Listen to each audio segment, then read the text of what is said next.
Toutes les âmes ne trouvent pas le chemin de la lumière. Certaines restent captives, errantes, perdues entre deux mondes. Vous avez probablement entendu des histoires de fantômes, de maisons hantées, de présences qui semblent incapables de partir. La plupart des gens rejettent ces récits comme de la superstition, de l'imagination, une peur primitive. Mais je dois vous poser une question, avant de continuer. Vous est-il déjà arrivé d'entrer dans un lieu et de sentir qu'il y avait quelque chose, une présence que vous ne pouviez pas voir, mais dont vous saviez d'une certaine manière qu'elle existait, un froid soudain, une sensation d'être observé? La plupart des gens ont des histoires comme celle-ci, des moments qu'ils ne peuvent pas expliquer, des expériences qu'ils gardent secrètes par peur de passer pour fous. Et si je vous disais que les textes les plus anciens de l'humanité racontent une histoire différente, une histoire qui explique exactement ce que vous avez peut-être ressenti? Le livre tibétain des morts, écrit il y a plus de 1000 ans, décrit avec des détails troublants ce qui arrive aux âmes qui ne parviennent pas à achever leur transition. Et la raison pour laquelle cela arrive est plus terrifiante que n'importe quel film d'horreur. Elisabeth Kubler-Ross, après des décennies passées à étudier la mort, est parvenue à des conclusions similaires en suivant un chemin complètement différent. Elle a interrogé des milliers de personnes ayant vécu des expériences de mort imminente. Et ce qu'elle a découvert sur les âmes perdues va à l'encontre de tout ce que la science officielle accepte. Mais avant de vous raconter ce qu'elle a découvert, je dois vous faire comprendre quelque chose de fondamental. La mort, selon ces traditions, n'est pas un moment, c'est un processus qui peut prendre des jours, des semaines, voire plus. Et pendant ce processus, beaucoup de choses peuvent mal se passer. Le livre tibétain des morts, connu sous le nom de Bardo Thodol dans sa langue originale, est en réalité un manuel, un guide pratique pour naviguer dans le territoire entre la mort et ce qui vient après. Le mot Bardo signifie état intermédiaire, un lieu entre les lieux, un moment entre les moments, et ce texte a été écrit pour être lu à voix haute, pas pour les vivants, pour les morts, pour guider les consciences qui viennent de quitter leur corps à travers un territoire plein de pièges. Pourquoi quelqu'un écrirait-il un livre pour être lu à des cadavres? Parce que les Tibétains ont découvert, à travers des siècles d'observations contemplatives, que la conscience ne disparaît pas au moment de la mort. Elle continue, et elle peut entendre. Le bardo, selon le texte, dure 49 jours. Pendant cette période, l'âme passe par 3 étapes distinctes. Et à chaque étape, il existe une possibilité de libération. Mais il existe aussi la possibilité de rester piégé. Le premier bardo se produit au moment exact de la mort. À cet instant, la conscience a la possibilité de reconnaître sa véritable nature, de voir la lumière claire que les Tibétains décrivent comme la réalité ultime, la source de toute chose. Si la personne a été entraînée pendant sa vie, si elle a pratiqué la méditation, si elle a développé une conscience de la nature de l'esprit, ce moment peut être de libération complète. L'âme se dissout dans la lumière et le cycle des réincarnations prend fin. Mais la plupart des gens ne sont pas préparés. La lumière est trop intense, effrayante. L'esprit, conditionné par toute une vie d'habitude et de peur, recule. Et alors commence le deuxième bardo. C'est l'étape que les textes décrivent comme la plus dangereuse. L'âme qui n'a pas réussi à reconnaître la lumière claire commence à expérimenter des visions. Tout d'abord, apparaissent des divinités pacifiques, des êtres de lumière rayonnante qui offrent des conseils et de l'aide. Mais si l'âme ne parvient pas à accepter ces visions comme des projections de son propre esprit, elle continue à errer. Et alors surgissent les divinités courroucées, des créatures terrifiantes, des formes monstrueuses qui semblent menacer de dévorer la conscience. Voici le secret que le texte révèle. Ces visions effrayantes ne sont pas réelles. Elles sont créées par l'esprit même de la personne décédée. Ce sont des projections de peur, de culpabilité, de regrets accumulés pendant la vie. Si l'âme parvient à reconnaître cela, si elle parvient à comprendre que les monstres ne sont que des illusions créées par sa propre conscience, elle peut encore se libérer. Mais si elle cède à la peur, si elle fuit les visions au lieu de les affronter, quelque chose de terrible se produit. Elle reste piégée.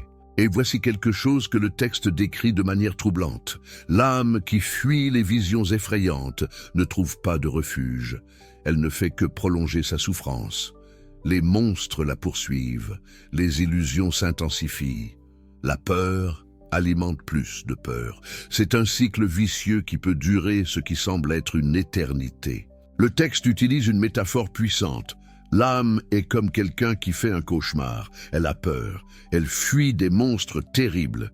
Mais si elle pouvait se réveiller un instant, elle réaliserait que les monstres ne sont que des projections de son propre esprit, qu'elle pourrait simplement arrêter de courir. Mais se réveiller au milieu d'un cauchemar est difficile, surtout quand on ne sait même pas qu'on est en train de rêver. Le livre tibétain décrit le Seigneur de la mort attendant l'âme dans le 3e bardo. Il tient un miroir qui montre toutes les actions de la personne pendant sa vie, tout ce qu'elle a fait, tout ce qu'elle n'a pas fait, toute la bonté, toute la cruauté. Ce n'est pas un jugement externe, c'est une confrontation avec soi-même.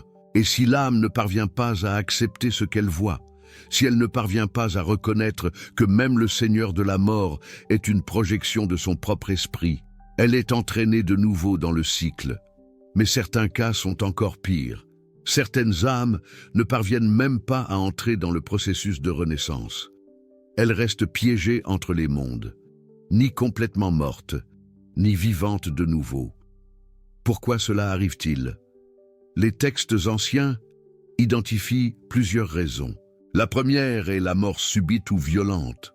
Quand quelqu'un meurt de manière traumatique, sans avoir le temps de se préparer, la conscience peut rester en état de choc. Elle peut même ne pas réaliser qu'elle est morte. Elle peut continuer à essayer de vivre sa vie normale, sans comprendre pourquoi personne d'autre ne la voit ou ne lui répond. Kübler-Ross a trouvé des cas similaires dans ses recherches, des personnes en état de mort imminente qui rapportaient avoir vu d'autres consciences errer, confuses, apparemment sans se rendre compte de leurs conditions. La deuxième raison est l'attachement extrême. Des âmes qui avaient des connexions trop intenses avec des personnes, des lieux ou des possessions, qui aimaient avec une telle intensité qu'elles ne parviennent pas à lâcher prise, qui refusent de partir tant qu'elles sentent qu'elles sont nécessaires ici. Pensez à toutes les histoires de fantômes que vous avez entendues. Combien implique quelqu'un qui est mort de manière tragique? Combien implique quelqu'un qui a laissé quelque chose d'inachevé? Combien se déroule dans des lieux où des émotions intenses ont été vécues? Les textes anciens expliqueraient chacune de ces histoires. La troisième raison est peut-être la plus troublante, la peur du jugement. Certaines âmes, en réalisant qu'elles devront affronter tout ce qu'elles ont fait pendant leur vie, fuient tout simplement. Elles préfèrent terrer indéfiniment plutôt que d'affronter le miroir du Seigneur de la mort. Elles restent piégées dans des limbes auto-imposées, un purgatoire créé par leur propre peur. Et la quatrième raison, c'est le désir de protéger ou de veiller sur des êtres chers. Des âmes qui sentent que leurs enfants ont encore besoin d'elles, que leurs partenaires ne pourront pas survivre seuls, qu'il y a quelque chose que seulement elles peuvent faire. Cet attachement au rôle de protecteur, aussi noble qu'il puisse paraître, devient une chaîne qui les retient au monde physique. Il existe encore une cinquième raison que les textes mentionnent, et celle-ci est particulièrement tragique. Certaines âmes ne savent tout simplement pas où aller. Imaginez mourir et soudainement vous retrouver dans un lieu inconnu, sans guide, sans instruction, sans personne pour vous dire quoi faire. Vous voyez une lumière au loin, mais vous ne savez pas s'il est SR d'y aller. Vous voyez des ombres, mais vous ne savez pas ce que c'est. Dans la confusion, vous retournez au seul endroit que vous connaissez, votre maison, votre famille, les lieux où vous avez vécu. Et là, vous restez, pas parce que vous le voulez, mais parce que vous ne savez pas qu'il y a une autre option. Les Tibétains comprenaient cela. C'est pourquoi ils ont développé toute une culture de préparation à la mort. C'est pourquoi les moines étaient formés pour guider les mourants. C'est pourquoi le livre tibétain des morts était lu à côté du corps pendant 49 jours. Ils savaient que l'ignorance peut être aussi emprisonnante que la peur ou l'attachement. Mais voici quelque chose que la plupart des gens ne savent pas. Les vivants peuvent aider. Le livre tibétain des morts a été écrit exactement pour cela, pour que les familles et les moines puissent guider l'âme à travers le bardeau, pour que les mots justes, dits au moment juste, puissent aider une conscience perdue à trouver son chemin. Les Tibétains croient que l'âme nouvellement décédée peut entendre ce qui est dit autour d'elle. C'est pourquoi les rituels de 49 jours, c'est pourquoi les prières continuent. C'est pourquoi la lecture du texte à côté du corps, ce n'est pas de la superstition, c'est une technologie spirituelle développée au cours de millénaires pour aider les morts. Elisabeth Kübler-Ross est arrivée à des conclusions similaires par des chemins différents. Elle a réalisé que de nombreux patients en état de mort imminente rapportaient avoir entendu des conversations qui avaient eu lieu alors qu'ils étaient cliniquement morts, qu'ils sentaient la présence et les émotions de ceux qui étaient autour d'eux. Si la conscience peut percevoir cela pendant la mort, a-t-elle raisonné? Alors nos paroles et nos intentions peuvent faire une différence. Elle a commencé à recommander aux familles de parler à leurs êtres chers qui étaient partis, de dire ce qui devait être dit, d'offrir la permission de partir, de garantir qu'il était d'accord de lâcher prise.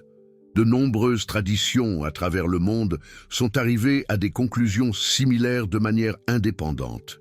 Les Égyptiens avaient leur propre livre des morts, avec des enchantements pour guider l'âme à travers le jugement d'Osiris. Les Grecs parlaient du noché Charon, qui avait besoin d'un paiement pour emmener les âmes à travers le fleuve des morts. Les catholiques ont développé le concept de purgatoire, un lieu de purification où les âmes incomplètes pouvaient résoudre ce qui était resté en suspens. L'islam parle du barzakh, un état intermédiaire où les âmes attendent le jugement final. Des cultures séparées par des océans et des millénaires sont arrivées à des concepts étonnamment similaires. Un état entre la mort et ce qui vient après, la possibilité de rester piégé dedans, et la capacité des vivants à influencer le destin des morts. Coïncidence ou observation indépendante d'une même réalité, pensez-y un instant. Des peuples qui n'ont jamais eu de contact entre eux, séparés par des montagnes, des océans et des siècles, ont développé des concepts presque identiques sur ce qui arrive après la mort.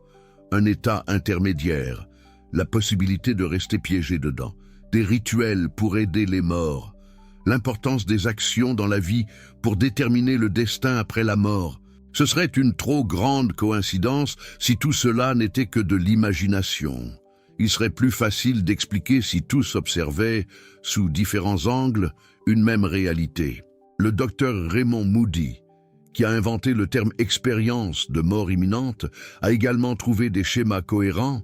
Dans des centaines de cas qu'il a étudiés, des personnes revenues de la mort clinique décrivaient des éléments similaires. La sortie du corps, le tunnel, la lumière, les êtres de lumière, la revue de la vie. Et certains d'entre eux ont rapporté avoir vu d'autres consciences, des âmes qui semblaient perdues, qui erraient confuses, qui apparemment ne savaient pas où aller.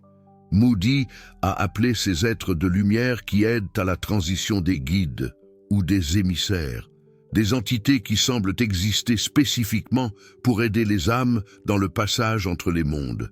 Mais il a également observé que toutes les âmes ne semblent pas trouver ces guides. Certaines semblent être seules, perdues, errant. Elisabeth Kübler-Ross n'avait pas peur de poser des questions que d'autres scientifiques évitaient. Elle a enquêté sur des phénomènes que la plupart de ses collègues considéraient comme du charlatanisme. Et ce qu'elle a trouvé l'a convaincu que la mort n'était pas la fin, que la conscience continuait et que certaines consciences, pour diverses raisons, pouvaient rester piégées entre les mondes. Elle appelait ses guides spirituels mais spooks, des entités qu'elle prétendait avoir rencontrées au cours de ses recherches. des êtres qui l'aidaient à comprendre le territoire au-delà de la mort. Cela a coûté sa crédibilité dans les cercles universitaires. Des collègues qui la respectaient pour son travail pionnier sur le deuil ont commencé à remettre en question sa santé mentale. Elle a été marginalisée par la communauté scientifique qui l'avait autrefois célébrée, mais elle n'est jamais revenue en arrière. « Je ne crois que ce que je vois et entends de mes propres yeux et oreilles, » disait-elle, et ce qu'elle a vu et entendu l'a convaincue de réalités qui vont bien au-delà de ce que la science officielle accepte. Alors, que se passe-t-il avec les âmes perdues? Restent-elles piégées pour toujours? Les textes anciens sont clairs, pas nécessairement. Même une âme qui est restée piégée pendant très longtemps peut trouver son chemin.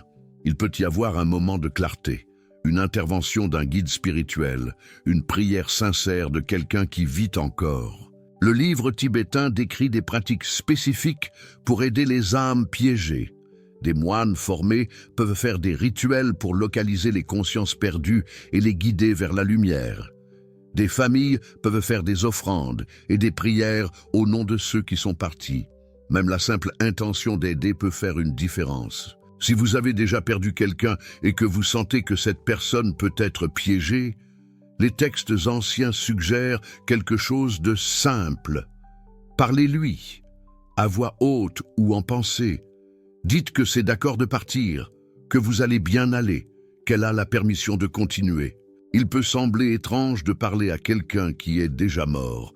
La société moderne nous a appris que c'est de la folie, que les morts ne peuvent pas entendre, que nous sommes seuls dans notre deuil. Mais des milliers d'années de sagesse humaine disent le contraire. Et l'expérience de millions de personnes qui parlent à leurs êtres chers décédés et sentent qu'elles sont entendues suggère que peut-être il y a vraiment quelque chose qui se passe. Vous n'avez pas besoin de croire en quoi que ce soit de surnaturel pour faire cela. Pensez-y comme un exercice thérapeutique. Si vous préférez, une façon de traiter votre deuil, de conclure ce qui est resté en suspens. Mais gardez l'esprit ouvert à la possibilité que vos paroles atteignent vraiment quelqu'un, quelque part. Offrez le pardon pour ce qui est resté en suspens.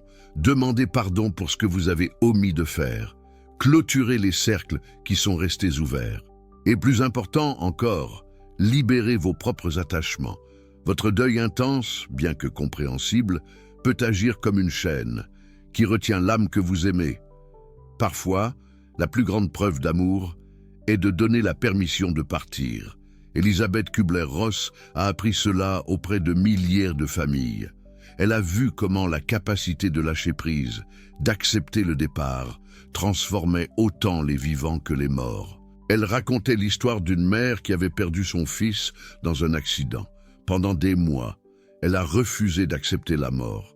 Elle a gardé la chambre du garçon intacte. Elle lui parlait tous les soirs. Elle implorait qu'il revienne. Et puis, une nuit, elle a eu un rêve ou une vision. Elle ne savait pas dire quoi.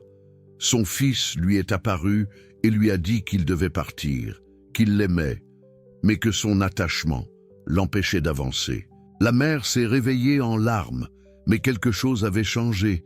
Elle a finalement réussi à entamer le processus de deuil et elle a rapporté que, à partir de ce moment-là, la présence pesante qu'elle sentait dans la chambre de son fils a disparu, remplacée par une sensation de PAX. Coïncidence, rêve, projection psychologique ou une communication réelle entre les mondes. Kubler-Ross ne se souciait pas de prouver une explication ou une autre. Ce qui importait pour elle, c'était le résultat. Quand la mère a lâché prise, elle et son fils ont tous deux trouvé la paix. Mais il y a quelque chose d'encore plus profond dans toute cette histoire, quelque chose que les textes anciens révèlent sur nous-mêmes. Le destin des âmes perdues n'est pas déterminé par des forces extérieures. Il est déterminé par leur propre conscience, par les peurs qu'elles portent, par les attachements qu'elles ont cultivés, par la capacité ou l'incapacité d'accepter la vérité sur elles-mêmes. En d'autres termes, la préparation à la mort commence bien avant elle.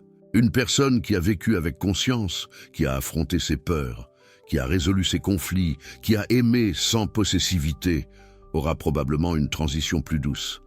Une personne qui a fui elle-même toute sa vie, qui a accumulé des culpabilités non traitées, qui s'est accrochée désespérément à des personnes et à des choses, peut rencontrer des difficultés dans le bardo.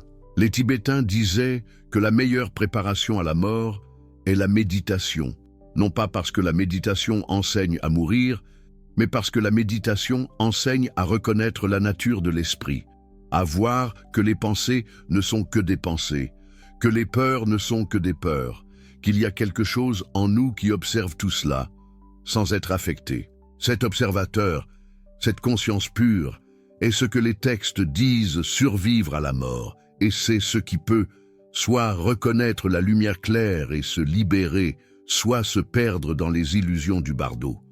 Avez-vous déjà eu un moment, peut-être pendant la méditation, ou dans un instant de clarté, où vous avez réalisé qu'il existe quelque chose en vous qui observe vos pensées, quelque chose qui n'est pas les pensées elles-mêmes, mais qui les perçoit? Les Tibétains diraient que vous venez d'entrevoir votre vraie nature, ce qui demeure quand tout le reste est enlevé, et ce qui continue après la mort du corps. Renforcer cette perception pendant la vie, selon les textes, est la meilleure préparation possible pour le moment de la mort, parce que lorsque le corps faiblira, lorsque les illusions du bardo commenceront, vous aurez une ancre, un point de référence qui ne peut être ébranlé par la peur ou la confusion. Et cette ancre peut faire la différence entre se libérer et rester piégé. Kübler-Ross est parvenue à une conclusion similaire, par un chemin différent. Elle a observé que les patients qui avaient fait la paix avec leur vie, qui avaient dit ce qui devait être dit, qui avaient pardonné et demandé pardon, avaient des morts plus paisibles, non pas parce que la mort elle-même était différente, mais parce qu'ils étaient mieux préparés pour elle. Alors, si vous écoutez ceci, peut-être que la plus grande leçon n'est pas sur les âmes perdues là-bas. Peut-être qu'il s'agit de préparer votre propre âme pour quand le moment viendra. Quelle peur évitez-vous d'affronter? Quelle conversation reportez-vous? Quel pardon n'avez-vous pas encore offert ou demandé? À quels attachements savez-vous que vous devriez renoncer, mais n'y parvenez pas? Ces questions ne sont pas morbides, elles sont pratiques. Elles concernent le fait de vivre pleinement, pas de mourir. Parce que les textes anciens sont clairs. La façon dont vous vivez détermine la façon dont vous mourrez. Et la façon dont vous mourrez peut déterminer ce qui se passe après. Les âmes perdues ne sont pas seulement des histoires de fantômes. Ce sont des avertissements. Ce sont des cartes de territoire que nous devrons tous, éventuellement, traverser. Et ces cartes disent, de manière cohérente, à travers les cultures et les époques, n'attendez pas la fin pour faire le travail intérieur qui doit être fait. Kübler-Ross a passé les dernières années de sa vie à réfléchir à cela. Elle avait vu des milliers de morts. Elle avait parlé à des personnes revenues d'états de mort imminente. Elle avait étudié les textes anciens. Et sa conclusion était à la fois simple et profonde.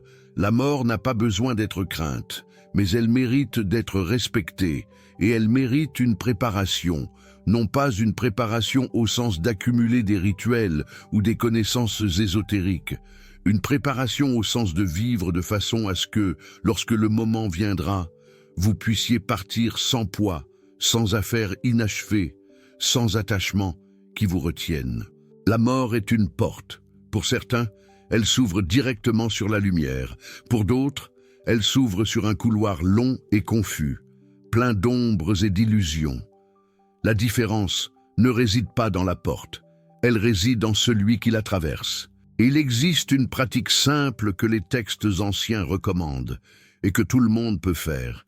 Elle ne nécessite la foi en aucune religion spécifique. Elle ne nécessite pas des années d'entraînement, juste quelques minutes de réflexion honnête. Avant de dormir, passez en revue votre journée, observez vos actions, observez vos pensées, observez les moments où vous avez agi avec conscience et les moments où vous avez agi automatiquement. Ne vous jugez pas, observez seulement. Cette pratique simple, répétée au fil des mois et des années, développe précisément la capacité que les textes disent être essentielle. La capacité d'observer votre propre esprit, sans vous perdre dedans. Et quand la mort viendra, cette capacité peut faire toute la différence. Parce que dans le bardo, selon les textes, vous serez seul avec votre esprit, et ce que vous en avez fait pendant la vie déterminera s'il sera votre libérateur ou votre prison. Certaines personnes pensent que ces idées sont déprimantes, que penser à la mort est morbide, qu'il est préférable de vivre comme si vous étiez immortel. Mais les textes anciens affirment le contraire. Ils soutiennent que c'est la négation de la mort qui nous rend inconscients, que c'est la fuite devant elle qui crée les attachements, qui ensuite nous emprisonne. Confronter la mort n'est pas morbide, c'est libérateur, parce que lorsque vous acceptez que vous allez mourir, vous commencez enfin à vivre véritablement. Si cette vidéo vous a fait réfléchir à votre propre préparation pour la grande transition, alors elle a rempli son objectif. Si vous voulez approfondir ce thème, les textes que j'ai mentionnés sont un excellent point de départ. Le livre tibétain des morts existe en plusieurs traductions accessibles. Les ouvrages d'Elizabeth Kubler-Ross, en particulier On Life After Death et The Wheel of Life, explorent ces territoires avec la perspective de quelqu'un qui a passé des décennies aux côtés des mourants. L'autorité d'Elizabeth Kubler-Ross est incontournable dans ce domaine. Et si vous connaissez quelqu'un qui est parti et que vous sentez qu'il pourrait avoir besoin d'aide, les textes anciens suggèrent quelque chose de simple. Envoyez de l'amour, envoyez de la lumière, envoyez la permission. Parfois, la plus grande aide que nous pouvons apporter aux morts est le courage de les laisser partir. Maintenant, racontez-moi dans les commentaires. Avez-vous déjà senti une présence qui semblait être coincée entre les mondes? Avez-vous déjà vécu des expériences que vous ne pouvez pas expliquer? Avez-vous déjà senti que quelqu'un qui est parti essayait de communiquer?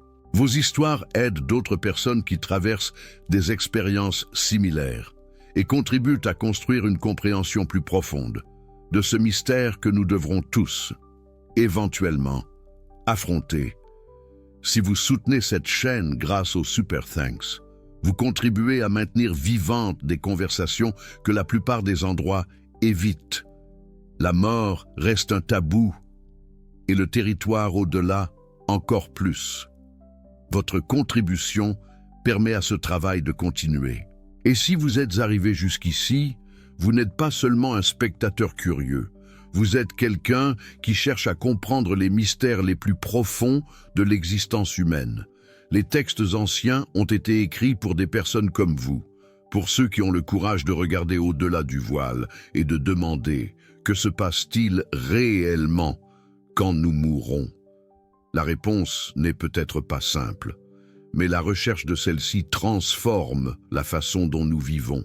Les âmes perdues dont nous avons parlé aujourd'hui ne sont pas seulement des histoires pour effrayer les enfants. Ce sont des alertes. Ce sont des exemples de ce qui peut arriver. Lorsque nous ne sommes pas préparés, lorsque nous laissons des choses en suspens, lorsque nous nous attachons trop à ce que nous ne pouvons pas emporter. Mais ce sont aussi des rappels qu'il y a de l'espoir, qu'une âme prisonnière peut trouver son chemin, que les vivants peuvent aider les morts, que l'amour et l'intention traversent le voile entre les mondes. Et peut-être que la plus grande leçon est celle-ci. La mort n'est pas une fin absolue, c'est une transition. Et comme toute transition, elle peut être douce ou turbulente. Elle peut mener directement à la lumière, ou elle peut se perdre dans les ombres. Le choix, en grande partie, est le nôtre, et il commence bien avant le dernier soupir. Il commence maintenant, à cet instant, dans les choix que vous faites aujourd'hui. Vivez de façon à ce que, lorsque le moment viendra, vous puissiez partir en paix, sans regret, sans attachement, sans peur.